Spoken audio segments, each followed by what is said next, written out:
Welcome back to a very special Ty and That Guy. We have a very special guest today. Ty, who's coming to hang out with us? Makeup Brian, and like one of the most consistent crew members on our show. Has been on many seasons, making sure everybody looks good, except for the writers. We never look good. Brian Hui. Brian Hui. There you right, go. Brian? Thank you, Wes. Brian Hui. I do that voice. Brian. I got used to just like everybody's last name is their job when you're on set. So he's just Brian Makeup. Yeah. Brian Makeup. That's totally cool. Like Wes's last Guy. Wes was Wes Meat Prop. Meat Puppet. Yep. Brian, do you remember the first time we met? Because I do. Do you? Because it was actually season 1. It was season 1. You were doing. You were there for a couple days, like 3 days, right? I was there for most of season 1, actually, because I came to help out Mary Beth, who was the head of department, and I kind of stayed for the entire show. So I would kind of watch over you guys. And then when I got hired for season 4, I think I emailed everybody, and I was like, I don't know if you remember me, blonde Asian dude, weird glasses. I may have touched you occasionally on set. Yeah. And sometimes appropriately. But, you know. In season 1, were you doing a lot of the? If my memory is terrible, that I could be completely wrong here, but weren't you doing a lot of the tattoo application in season 1? Didn't we bring you on to help out with that part of it? Yeah, I was basically there for the backgrounds, all the belchers. But the funny thing was, I had no clue what the show was because I thought, I'll be here for a few days. Turned out to be like 90% of the show. So thank God for Mark Fergus and Ben Cook, who I would pepper them with questions every day. I'm like, hey, what's series? What's the belcher? Like, why is that guy talking with the Jamaican Chinese accent? And then I finally got the scripts, and then I was like, interesting. Okay, it's the whole world here. Now, wasn't there an issue with the tattoos before, and we figured it out like at season 4? But there was like, weren't they really, really hard at first? Hard to put on, hard to take off, and because I remember it was like an ordeal to take them off, and then we finally just started figuring it out. Do you remember that? I don't. I never had any issues season 1, really, except for cutting those damn things out. They were so tiny season 1. But I think we got it down pat by season 4. I mean, that's if, Wes, you actually came in to get your tattoos taken off at night. I mean, you'd come in 2 days later with ratty old Amos tattoos, which Verity, your makeup artist, was not happy about, and she would be like, ugh, and have to take them off and put them on again. I know. I would keep a like, if I knew I was coming back to work, whatever, I keep like, you had to scrub those things with this like alcohol to get them off. So I'd keep it in my shower. And so instead of like, because when I was done, I wanted to go home. And so instead of coming back, a lot of people came back and they get their hot towel and they wipe everything. And also, I know the makeup artists, like when you walk in to get your hot towel, you can say, oh, you're here for the hot towel. Okay, thank you. When they have their bag and they're about to walk out and they're like, oh, great, it's good to see you. I haven't been working for 24 hours, so I like try to get out there. But I would keep a bottle of that whatever removal stuff, and when I got in the shower, and I would just remove them. But like when we would go on the weekends, you know what I'm saying? Like I would just try, like I didn't want to use that alcohol on my skin over and over and over and over, so I would just use regular soap, and it wouldn't get them off. Yeah. And then I'd come back, and Verdi'd be like, "Oh shit, I got it." And you know what's the best is like. The best is when, there's a lot of hurry up and wait in TV. And the best is when you get in there and there's a big change or something like that, or there's people that you guys have to work on, whatever.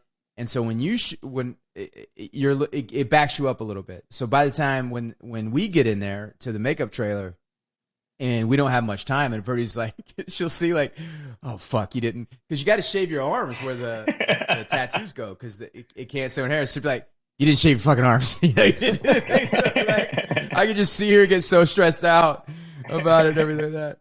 Hey guys, let's bring the audience up to speed, all 8 of them, on Brian and his background. So obviously Brian has been on our show for multiple seasons, like You did our show for 4 seasons, I guess. Then, if you were on 1 and came back in 4, is that right? Yeah, 4 seasons? theoretically 4.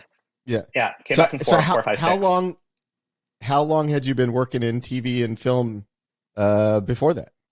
So I've been in the business for over 20 years now. And I always like to say it's like the first half, the second half, meaning the writer's strike kind of midway through, kind of there was no work. So from 2009 onwards is when I was really, really, really busy. But I've been working since like 99, 98, I think. And how did you get into business the first time? I initially went to university for visual arts, so painting, drawing, photography, and I was just working a dead end customer service phone job. And this girl there was like, "Hey, I'm thinking of doing a makeup course," and I'm like, "That could be kind of cool." I kind of have done a little bit of that, and so I did, and she didn't. And then initially, I got my start in music videos. There was a place here that many Toronto techies know called Black Walk, which you'd go in, get paid $200-300 for the day, and you'd do these independent music videos. And then somehow slowly started getting into film and TV, and kind of went from there. So yeah, kind of lucked out, hard work, bit of both. How did you first hear about The Expanse? You went to it a little bit. Honestly, it was when Mary Beth, the season 1, had a department called. And like I said, I came in and not really knowing what was going on, but like sets were all really cool. And it was like, that's the fun part about our jobs, right? It's like, it's not the same old boring courtroom that I've worked in for many, other shows. It's like, wow, there's like spaceships and cool stuff and everything. So once I started getting the scripts, once they realized that I wasn't really leaving, then I was really like, okay, this is really cool. There's so much mythology to the show and everything else. But then took off, for my own shows. So when I got season 4, I was like binging seasons 2 and 3 and literally making notes and like, oh, is that character's going to come back? Look at their tattoos. Who's this? Oh no, oh, they're dead. Scratch them off. Like, what's going on here and there. So definitely when I came for season 4, I had had to do a lot of homework to catch myself up in the world of The Expanse. One of the things I'm curious about is, do you remember some of your first impressions of the cast, and were you completely off by some of them? Do you remember your first impression, and then later on when you got to know them, you're like, wow, I was way off by that person? I don't think so, because occasionally, I would watch, you, Steven, Dom, Cass, and I think I watched Jared a couple times. Jared was in awe because it's, hey, Jared Harris. I mean, oh my God. And then, of course, Sheree. I was just like, oh, Sheree, But the Rossi crew, I mean, you were a bundle of fun. I mean, Wes it's just your personality, right? Everyone was cool. It was like, I still remember the day that your first kid was born, because you went bolting out of there. And then we're all like, yay, yeah, baby on the way. But I mean, season 1 was fun, because occasionally, like I said, I mainly did the background. Occasionally would go in to do some day players and, some of the stunties. But yeah, it was like a totally cool, fun world. And you guys were all great, which is when they asked me to go for season 4, I was like, definitely, like everyone's pretty cool. And the funny thing I will say to my team that came on, I said, yeah, it's a great show. People are great. Production's great. Yeah, you know what? Season 1 was all studio, man. It's really good. It was all studio. Cut to season 4 and The Quarry. Yeah. And I literally was walking around going, we were duped. We were so duped.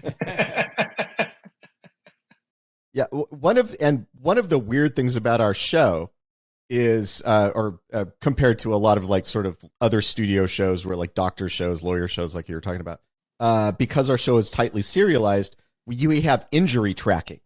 That's a big part of what the makeup department does. Is Amos got shot in episode 2, and across the next 6 episodes, that injury is going to get smaller and smaller and smaller, until it finally will, like, by the end of the season, will have faded away. And it's almost all of the characters have something like that.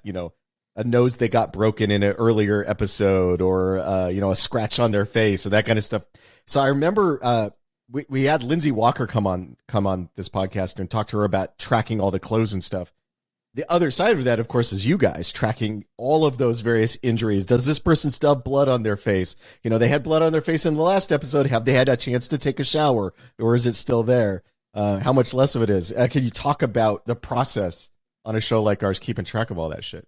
Well, the funny thing is that some people may know we did have a specific meeting for past injuries, which, I wasn't there for those seasons, but I love the meeting. It was like character, injury meeting, bring Ken doll, which of course became Lil Amos. And we had all the little dots of where he'd been shot, because we figured that, like, even though there was healing tech in the future, that Amos would be like bare minimum. I don't care if it's a scar or whatever, keep it going. So yeah, he became our mascot, which Miss Jen Fisher, who's on the makeup team, lovingly painted all your tattoos and the injuries on. So, and we have to ask, Wes, did you keep it when we gave it to you, or is it long gone? I still have it. Do you? Yeah, absolutely. I still have it. Yeah, that would be a fun thing to actually bring on the show and show people and everything. Yeah, I still have it. How is Jen doing? I haven't seen her. They're good. We're about to start a new show, Yeah. actually. We're starting prep on Monday. So, what's your new show? It's a new show called Rabbit Hole with Kiefer Sutherland. So, espionage and stuff, but no spaceships. We had so much fun in the trailer, and you remember we would I'd come in, we would have a different line from a movie every day, and we would just come in and say it and then see if you could get it. You remember that? Hey, Wes. You remember that? Hey, Wes. Yeah. It's not your fault. It's not your fault, son. Fuck you, Sean. Not you. It's not your fault. It's not your fault. It's not your fault. I remember when I did that the first time. You were like so confused, and then you got it, and then you're just carried it. Don't do this to me, Sean. Not you. Not you. I know. It's our fun little game. You stumped me though. Your knowledge of film is way it surpasses mine. You had a great one. Was it from Boy in the Bubble, the John Travolta one? You had a really good one. It could have been from like the original Fame, or like, I don't know. Or you did do one for Fame, yeah. And I did one from like I think one from Ruthless People. Oh yeah, I've been kidnapped by Kmart. Yeah. That was a fun game. But if you had to say, like, what was the most challenging time or day on set that you've had on The Expanse? What would that be? I would probably season 4 was the most challenging, because I was entering this world, 3 seasons in, and it was, back to Ty's question about tracking the woundings and everything like that.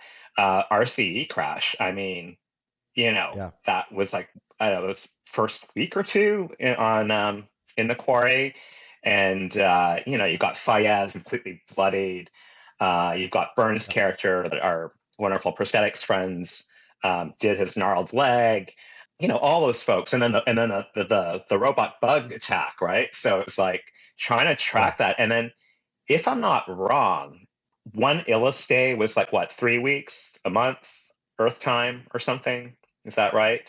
Because we were trying to figure this out. The Illus days were pretty close to Earth days.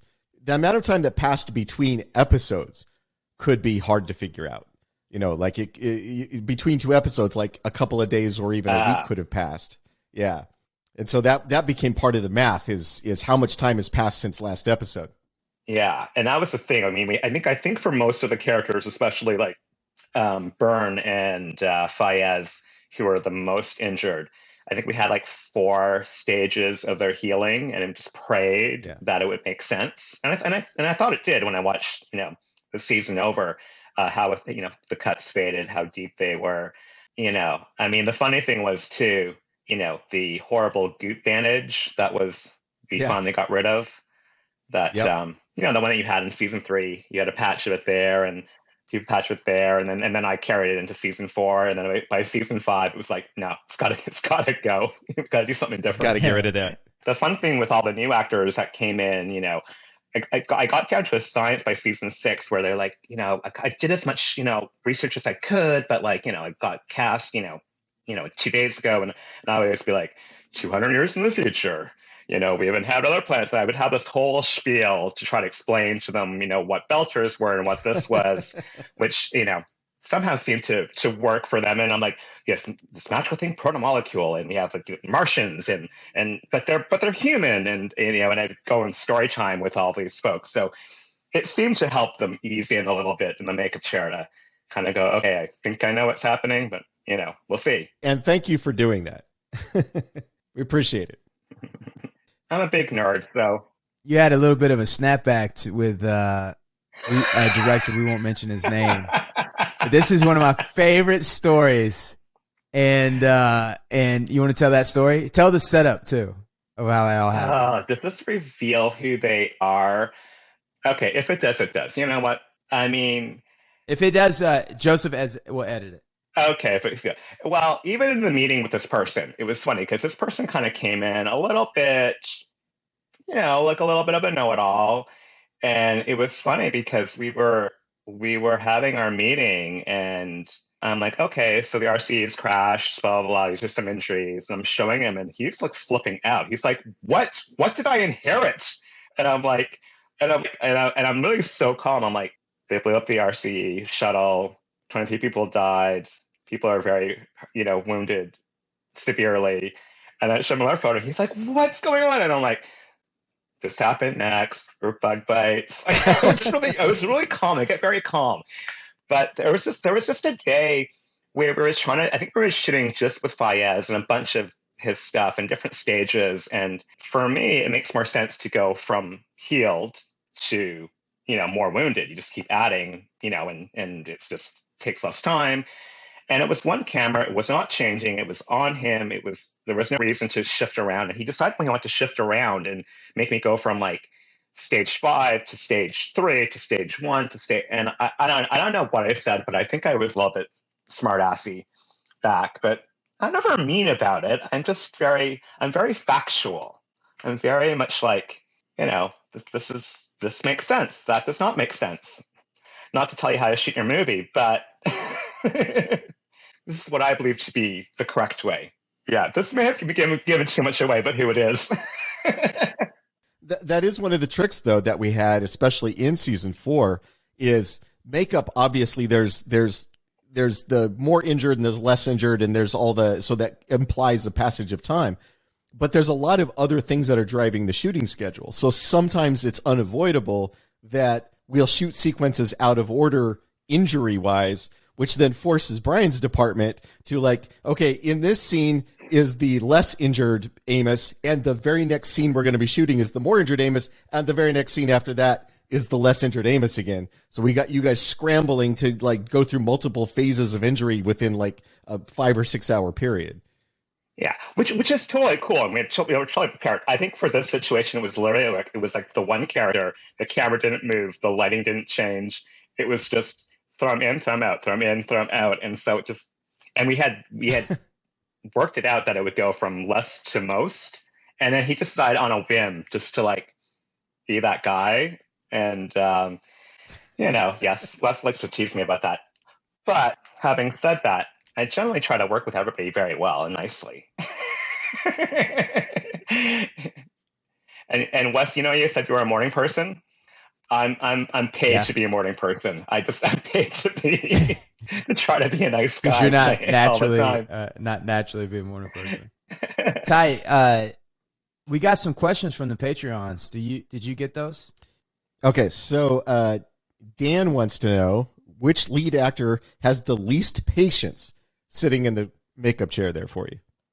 Which of our leads was the worst? And we know it was Wes, so who's second worst? Yeah.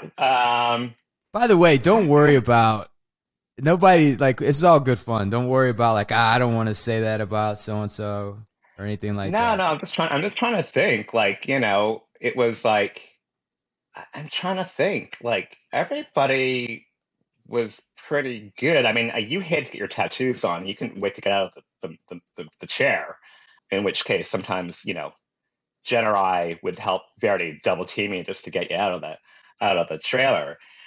Everybody was. You didn't know I was getting. good. You know I didn't. Wait, you didn't know I was getting double teamed in the trailer, did you? I suspected. Yeah. No, everybody was good, but some people were longer than others, for example. You know what I mean? Like, and it wasn't that they had a problem with it, but like Bertold, when he was fully, shirtless, had the tattoos all up and down his arms and his neck, but Yeah. he loved it. You know what I mean? It just took longer to do. Yeah, I'll admit, because I don't like, I don't like sitting in the makeup trailer and getting makeup put on. Like I like to be in and out, but I like to hang out in the makeup trailer. So like, Yeah, you do. So if I'm hanging out, then get the makeup on, get the tattoos on. But a lot of times, like I would just be hanging out in there. All right, so you're not gonna throw anybody under the bus, Brian. Come on, throw somebody under the bus. I don't think so because nobody was like squirming like get me out of here, you know what I mean? But it might just be the process took a lot longer, once we started adding more and more tattoos to people. But everyone's really cool. But I will say this about Brian: he's never concerned about throwing somebody under the bus.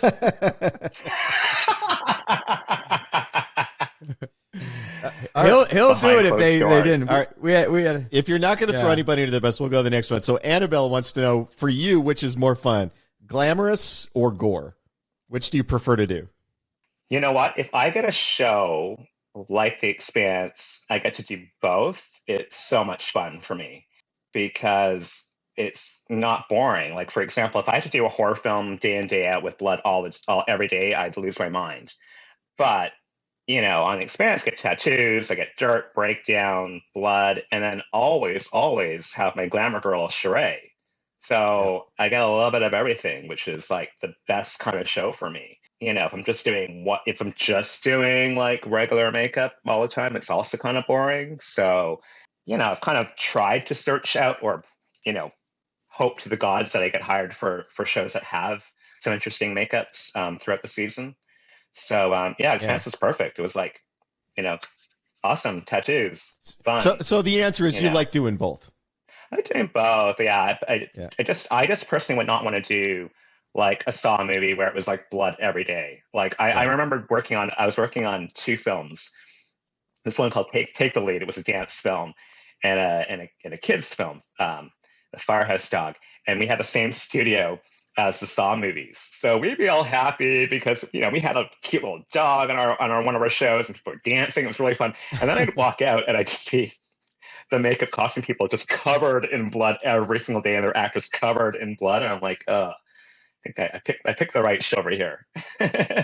Well, so Lynette does want to know, what was the hardest day on set? Do you remember like one particular day that was the hardest day you had on set with us? The hardest day. What about the day, that long shootout scene with Breck in season 5 that took us? You remember we're freezing out in that big house? Oh God! That was one of them. Yeah. Yeah, that day. And then we shot that. We finally got the sequence down, and it was like we stayed out all night in the snow, and it was the coldest day of the year in Toronto. Like, I'm not exact. That's not hyperbole. Like, it was the coldest day of the year recorded. And we got to the end of that sequence, and somebody walked past the camera. Do you remember that? Oh my God, I totally remember that. I think it was like it was like a daily or whatever. And I know when we were all like, oh my God.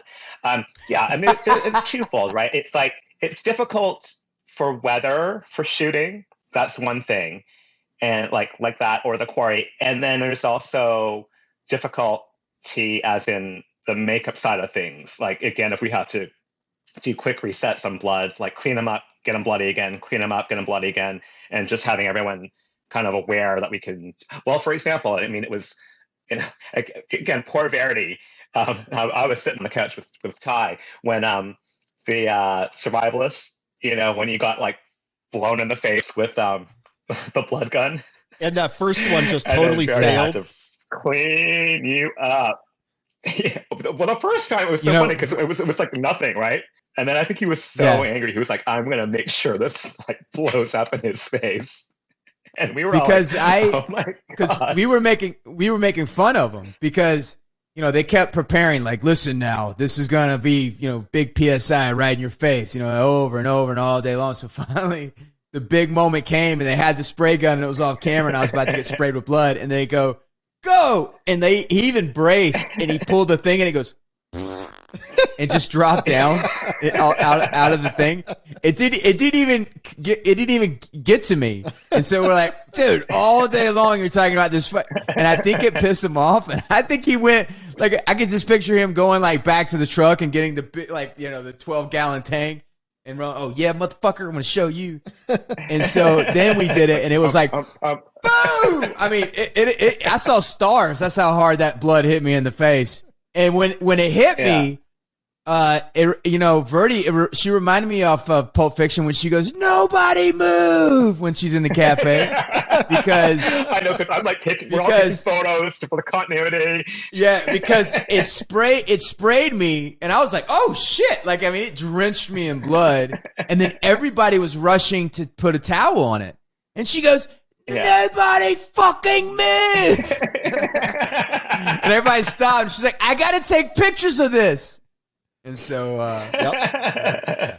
well, that's why I have her on my team, because she will not put up with that, and rightfully so. By the way, she's engaged. Congratulations! I saw it on Instagram. Yeah, we're gonna that's really cool. Go hang out tomorrow. But her lovely partner Judd. So beautiful ring she's got. So for everybody listening, I was Verdi's hands down favorite at all her years doing makeup. You mean her hands down favorite that can never remember how to say her name? No, she likes no. Verdi is because of my accent. All right, and she for all the listeners out there, her name is Verity, and at one point I think she was like, I think he thinks my name is Birdie, like Birdie. I'm like, yeah, that definitely made you her favorite, Wes. Not knowing how to say her name. Yeah. Am I delusional? Was that not her favorite? No, I'm just kidding. So I had a producer on one film that thought my name was Andre. Like, he would say that Andre is really nice, and they're like, "Michael, who are you talking about?" And they're like, the makeup guy, and they're like, "His name is Brian." He's like, "I've been calling him like Andre for like a month and a half." I'm like, all right. All right, I'm going to ask you one more of these questions because I want to know the answer to this too. Does Avasarala have a signature lipstick color?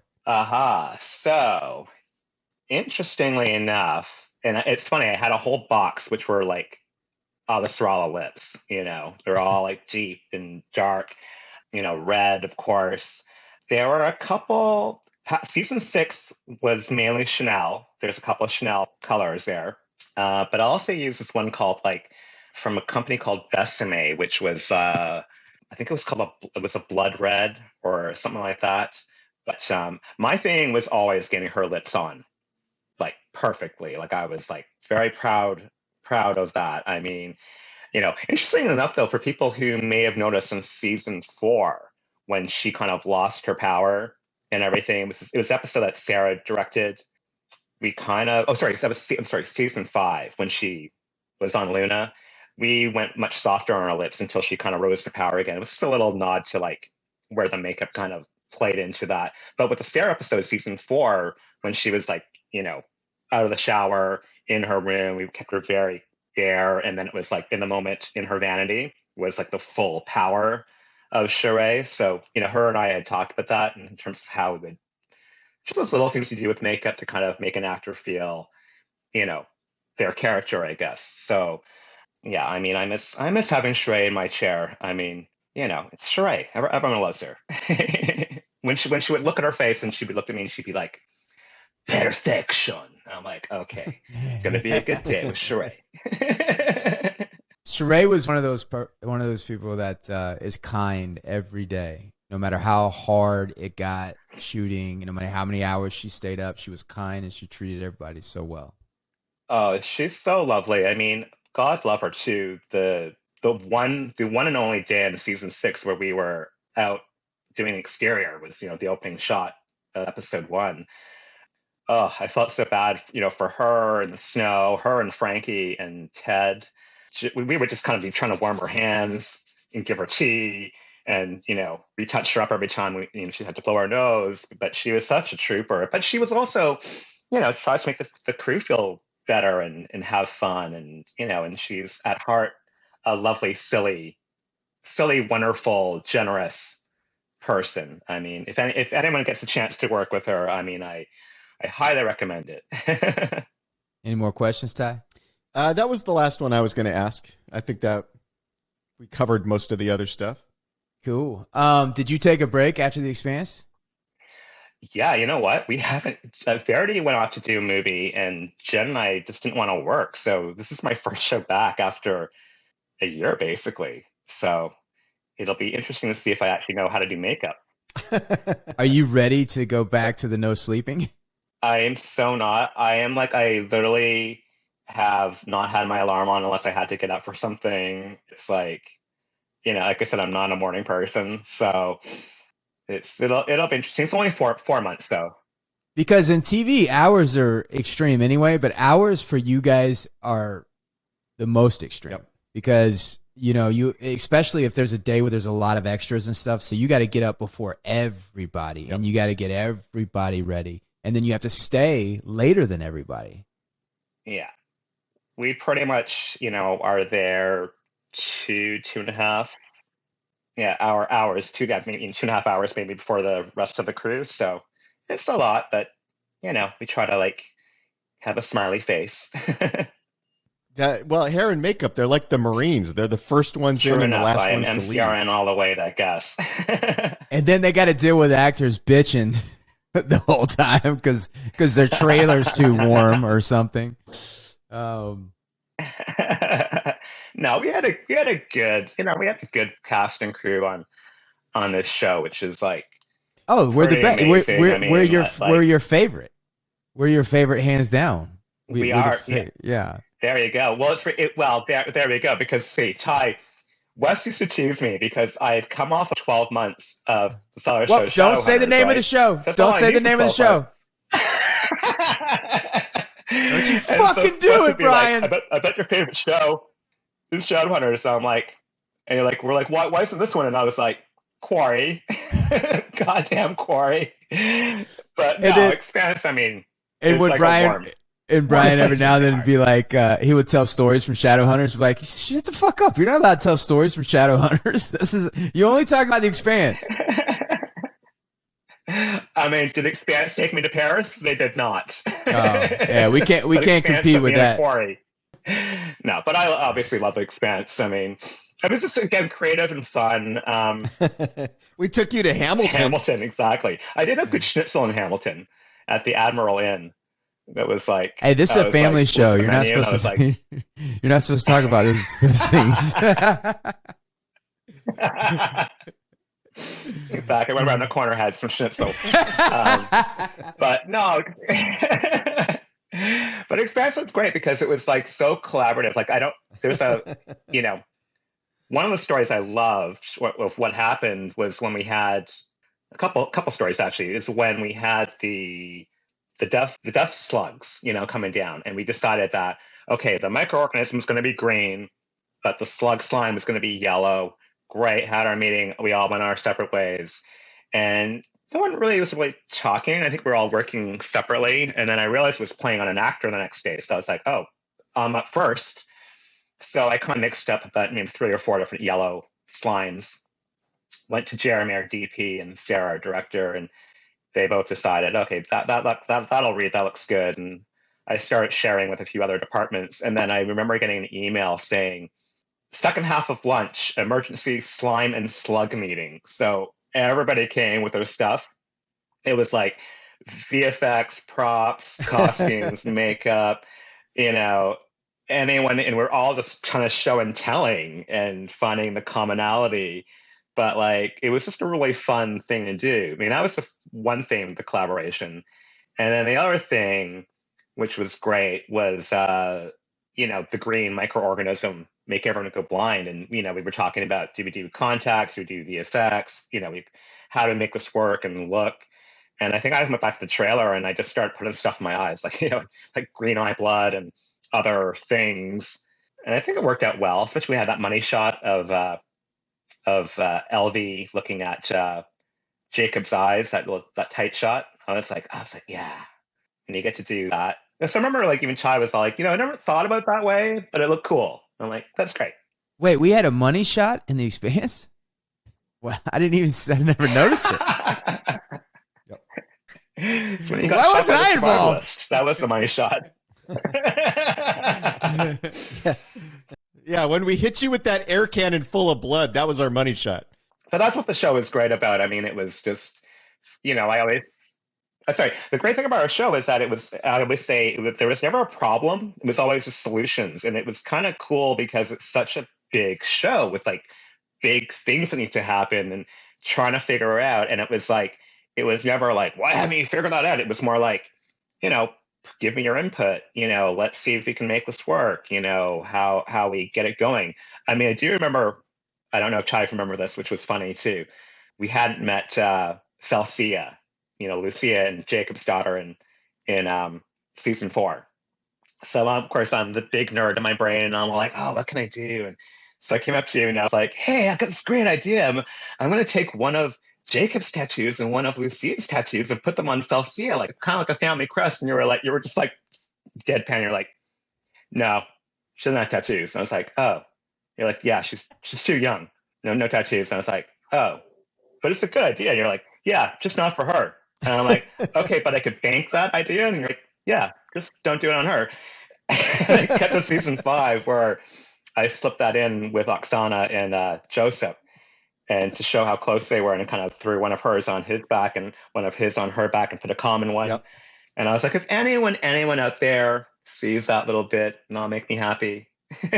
So, if I can have a job, like, yeah, see, just not for Felcia. It was a good idea. I think I was like, dude, she's 14. I didn't know. But yeah, it's a fun thing, especially with all the new characters. And for some of the fans out there who don't know, when I came on board, we had 3 seasons of Belter Chats, and I spent 8 hours going through them, editing, going, we like this, we don't like that, and then our wonderful art department, including, Kim Sison and the folks at Masters Effects who make the tattoos, every season provided new designs for us. So the way I looked at it, again, as a fanboy of genres, I made sure that whatever tattoo goes on a new character is their tattoo. We don't give them to anybody else. And all the season 1 to 3 tattoos were all for background belters. And then that way, for me at least, again, for the actor, it felt like that was part of their character. It was recognizable. But again, that's the kind of thing that I enjoy doing, just because that's the kind of, weird person I am. But I mean, we have a whole catalog of all the character tattoos, and it was just a fun part of our jobs to keep me interested, basically. You talked about working in a courtroom. If you do a show like that, where it's like courtroom or very tame, very just 9 to 5, kind of a courtroom drama situation, does it get really challenging? Because the thing about The Expanse, it always kept you on your toes. You're always being creative. You're always having to do these things. But if you're just putting on, regular person makeup every day, does that get old after a while? It can, definitely. Like, I had a show where there was always a courtroom case in the show. So half of it we'd be on the road, fun locations and everything else, and then the courtroom thing. So you're just, it's like 3 a.m. and you're just like, ugh. We're like one side and the other side of the room. But having said that, though, I have been on some shows like that. But what becomes tricky is if they start adding other units in there. And so then you're kind of running around trying to get people processed for both, 2 or 3 units sometimes. So yeah, I prefer a show where there's like some interesting challenges, So it's like when I get the Expanse scripts, I'd be like, oh, okay, cool. This is interesting. Like, how are we going to do this? Or, like even the shootout when Amos and the gang and Clarissa are all running to the spaceship that night in the, what was that, like an automobile? I don't know. What was it? Like a wind tunnel auto place to test out. I don't know. It was cool. It was really cool. But like, we had like the dummies on the ground. We had to like wound. It was a wind tunnel. Yeah, it was cool. And it was, again, having to like some of the background, the SSC stunt people, having to bloody them up, clean them up. It was like fairly late, but it was just fun to kind of, I get to live in this world of imagination versus like, here we are doing whatever, But I mean, having said that though, sometimes when I finish a show like that, then I might want to do a show that's very different. So it doesn't feel like the same thing over and over again. Like I think after season 5 of Expanse and then the pandemic, I went off to do like a Disney Plus musical. And I was like, oh wow, pretty people. Everyone's pretty. And it's like I can get the glitter out, Although we did good glitter on season 6. Yeah, you did. That was great. that glitter. It looked good though, didn't it? It did. And glitter looked awesome. And it read. It read. And that's one of the great things, you talk about creativity is like Amos was having a wild night in season 6, and we didn't have any dialogue or anything to suggest what had happened. I guess there was one reference about being in the brothels. So we all got together and like try to create a story just off scratches and hickeys and glitter and all those things. That was fun.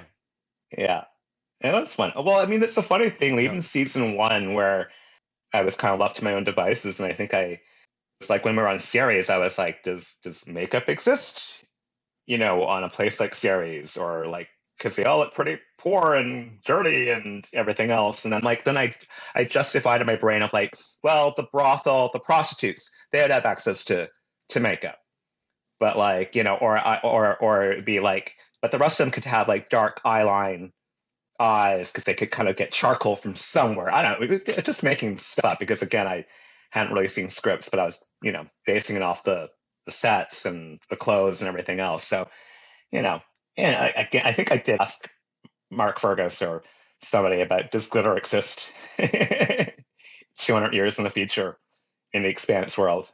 And now we know it does. And our show is unusual in that so many of our female characters are not glamorous.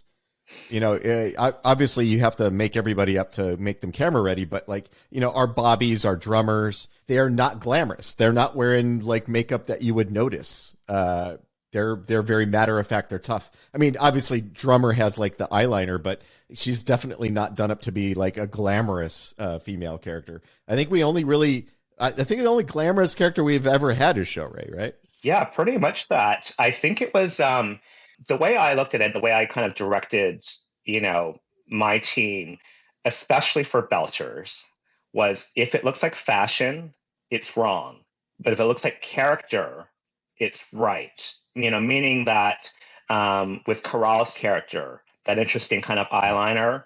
And I think I even went to you too with what was the name of that faction that was judging Marco in season 4? And I think it came up to you and I was like, is there a world in which a Belcher could have like a dark blue lip or a dark like green lip? And, but again, I didn't want to look fashion, I wanted to look kind of, again, more of a character kind of thing than she's gone to the Aero Small to get her, makeover done. So that's kind of how I viewed it, and we could still have fun with the makeup, right, but keep it from being full on like, Gossip Girl in space.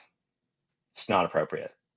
Oh, but we did, if you noticed, we did for Dom, for Naomi, at the ceremony at the end of season 6, we did glam her up because I had been making Dom look like crap the whole season. So we got some spacey looking lips out, and she was so excited to actually feel like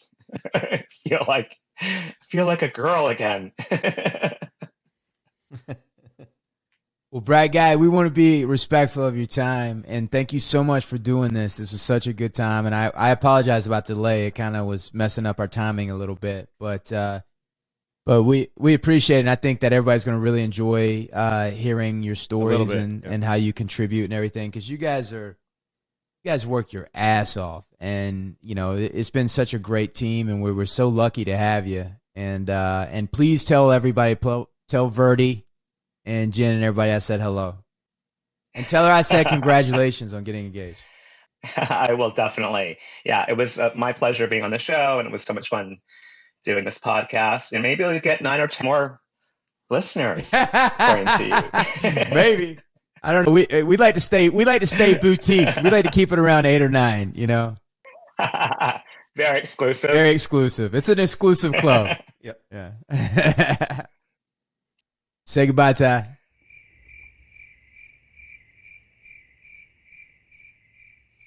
Goodbye, Ty.